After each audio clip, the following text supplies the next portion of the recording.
Rag to riches के first episode में आप सभी का स्वागत है। आज हम ऐसी शख्सियत के बारे में जानेंगे जिनका 9 साल की उम्र में रेप हुआ और 32 साल की उम्र में वह वर्ल्ड की फर्स्ट ब्लैक वुमेन बिलियनियर बन गई। ओफ्रा विनफ्रे अपनी multi award winning talk show the Oprah Winfrey show के नाम से जानी जाती है।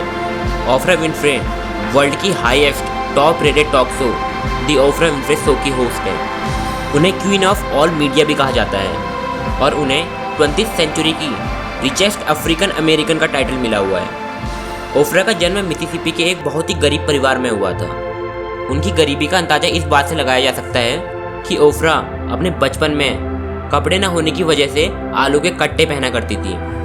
ओफ्रा कहती है जब वो छोटी थी तब उन्हें बहुत ही बुरे वक्त से गुजरना पड़ा था।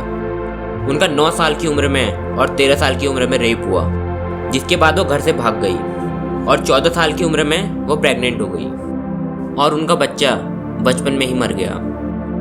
ओफ्रा कहती है turn your wounds into wisdom, अपनी असफलताओं से अनुभव प्राप्त करो। जब वो अपने हाई स्कूल में थी तब उन्हें रेडियो से जॉब ऑफर हुई और उन्होंने 19 साल की उम्र में लोकल न्यूज़ चैनल में को एंकर की पोस्ट पर ज्वाइन किया और उनके बात करने की स्टाइल और उनको देखकर उन्हें इवनिंग न्यूज़ से डे टाइम टॉक शो में रख दिया। पर कुछ ही समय बाद उन्हें जॉब से निकाल दिया गया क्योंकि वो रेडियो पर रो गई थी। अपने बुरे समय में वो अपने पेन को चैलेंज करती। वह चर्च में जाकर अपनी स्पीच की प्रैक्टिस करती। उनका मानना है यहाँ पर स्ट्रगल नहीं, वहाँ पर स्ट्रेंथ नहीं। ओफ्रा ने निर्णय लिया उसे लाइफ में कुछ बड़ा बनना है, उसे समाज में एक रिस्पेक्ट पानी है।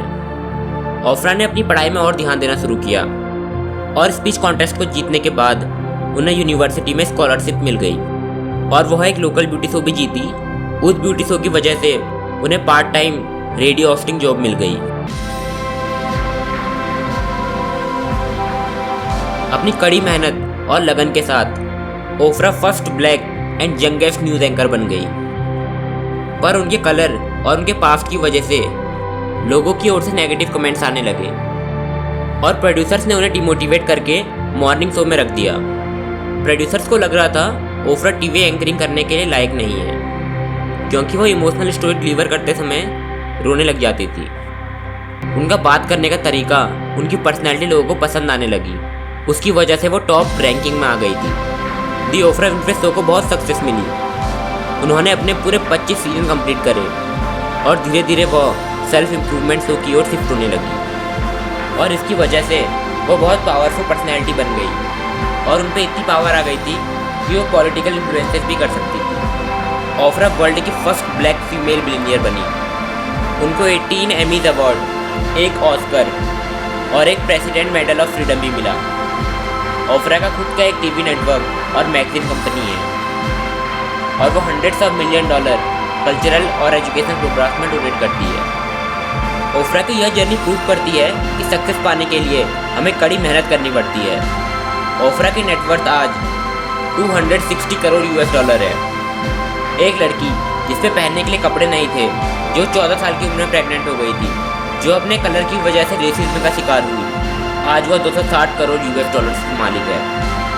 ओफ्रा कहती है अपने ड्रीम्स को पूरा करने के लिए सक्सेस पर नहीं बल्कि सिग्निफिकेंस, महत्व पर ध्यान दे।